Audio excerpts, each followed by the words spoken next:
নমস্কাৰ। কবিতাৰ শিৰোনাম মোক নিচিনিবা বন্ধু। কবি ৰূপজ্যোতি শইকীয়া দত্ত।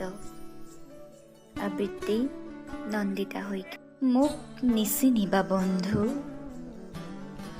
এতিয়া কেৱল মই দিগ্ভ্ৰান্ত এটি মানৱী যন্ত্ৰ।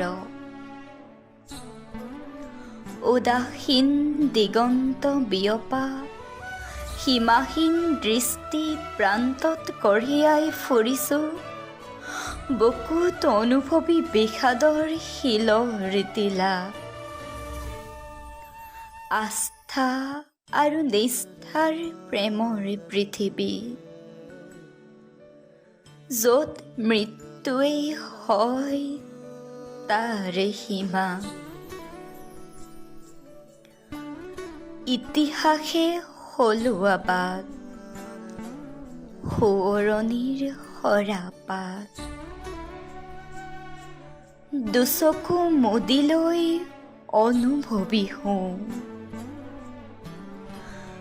ধমনীত গম লওঁ আত্মাৰ লগত আত্মাৰ একাত্ম ধ্বনি।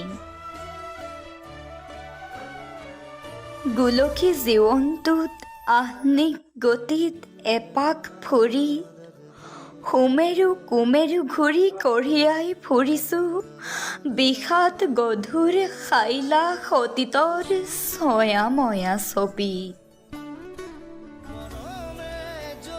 নিয়তিৰ জয়ক পৰাজিত কৰি আধালেখা স্বপ্ন সমাধিস্থ কৰি দুয়োলৈ আৰ্জিছোঁ পুণ্য পাত্ৰ পূৰ্ণ কৰি। হাতত মহাৰ্ঘ লৈ দুৱাৰ দলিত গৈ ৰৈ আছোঁ অস্তগমনৰ শেষ সীমালৈ।